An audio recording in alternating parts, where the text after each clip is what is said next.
Good day. My name is Hardus van Pletsen. I'm sure you might know that by now. I'm the managing director at a company called Stock Market College.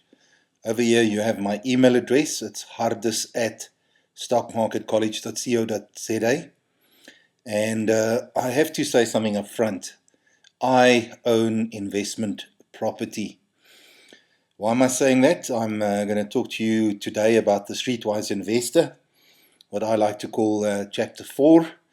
I'd like to make a comparison between shares and property, and why I believe that shares is a much better investment than property.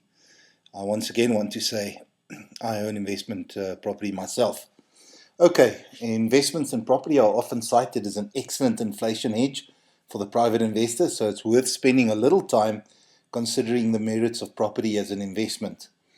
Property has been a very good investment over the last 10 or so years, but this is primarily because property prices have been catching up after the previous 2 decades of relative stagnation. Undoubtedly, if you'd bought a piece of land in the center of halfway house 10, 15 years ago, you would have done extremely well. But the same could be said for anyone who bought Remgro shares. All markets have special situations which have made substantial gains. It is important, however, to compare their average performance to get a balanced picture. Your objective is to achieve a consistent return, not a once-off gain. Excuse me. Investment in property has a number of negative aspects. Let me start with the first one, and the first one is starting capital. I'm going to expand on that topic. When you invest in property, you need substantial amounts of capital to get started. I've bought some apartments in the inner city of Johannesburg, and the cheapest apartment I could get was 250,000 Rand.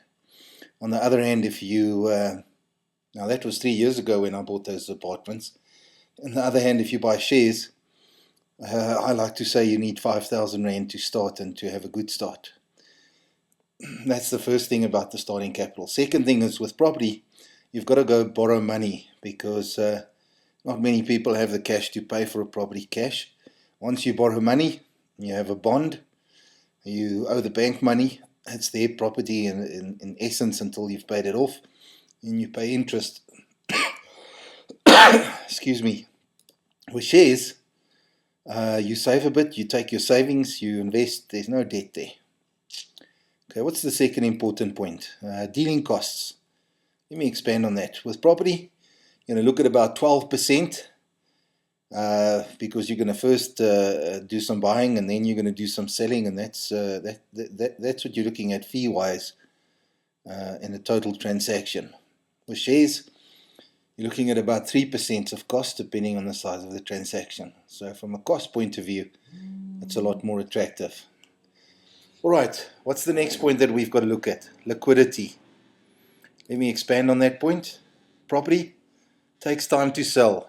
I sold a property of my own earlier this year, and I can tell you that I sold the property in January. It was well priced. It was a fantastic property. But from when I put it on the market until it eventually got sold, it took 5 months. With my shares, I've got no problem. I pick up the phone or I go onto my internet account, into my trading account, and I can sell my shares immediately. Let me tell you about a scenario I've had here. Probably you can't sell 20% of your building. During the course of last year, I bought a piece of land where my wife and I want to develop a dream home. We want to sell some or part of our apartments.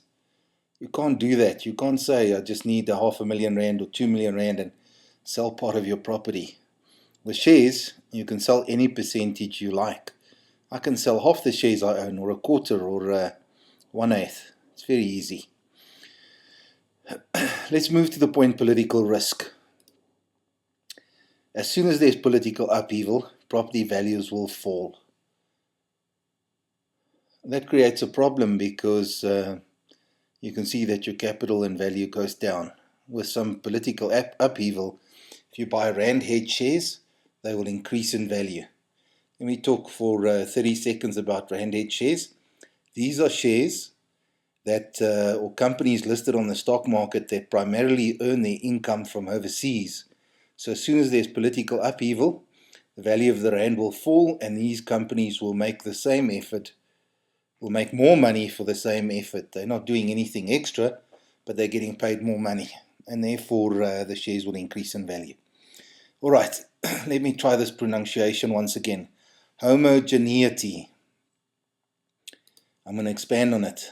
With property, there's a lack of sameness. What do I mean by lack of sameness? If you look at 5 houses down the street, they're not all the same size, they don't look the same, they're not positioned at the same place. So it's very difficult to compare apples with apples and get a real true value of what your property would be. With shares, every single share you own in a specific company has the same value. So it's very easy to make that assessment. And then obviously with property, because you don't have the same price and you don't get the price of the property on a daily basis, you can't draw a chart. And as soon as you can't draw a chart, you can't really analyze the trend and where the property market is going. On the share market, it's easy. With your Quick Charts Professional, you can do some technical analysis and you can see what the market is doing and where it's going. All right, let me go to the next step. This is one of my favorites, tenants.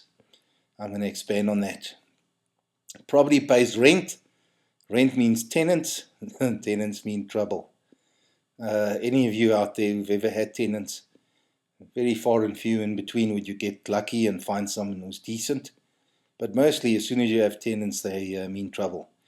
My shares pay dividends. They don't pay rent. And I made a note here.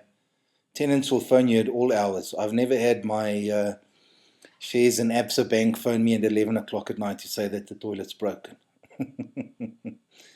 So there it is. Shares, they don't phone with problems. Okay, if you're really keen on property, buy shares in a listed property company. You own these shares, you have a historical performance record, you have these graphs, the shares are all the same value, you can draw a chart, you can do some analysis, it becomes so much easier. Alright, second last, big gains are not so big. When you look at the capital gain in your property, it's sometimes great to say, okay, I bought this home for 100,000 Rand 30 years ago and it's now worth 1.5 million. If you really truly go and look at the effects of inflation, you didn't make that much money. And I think what most people forget is the money that you spend on maintenance, maintaining the property and making sure that it's of a certain standard. I know from hard experience, when I sold this house earlier this year, I think if I remember correctly, we spent 179,000 Rand on the repaint and the remodel and getting it into shape to sell and get a good price. Okay, what's the last thing that I want to say? It's great to own your own home. Never want to say that owning property is bad if it's the place where you live. You will look after it and be comfortable there, and it will stabilize your credit rating. Banks can see that you own a major asset and how you make the payments, etc. So that's the short story. With shares, you need a lot less money to start. Dealing costs are so much less. You've got liquidity when you need the money. You can actually sort out the political risk. You've got homogeneity. You don't have the tenants. Rather invest in a listed property company. The big gains are maybe not so big. Have your own home.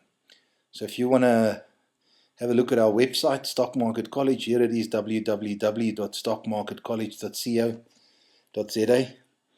Have a look, and I hope to hear more from you soon. Have a good day.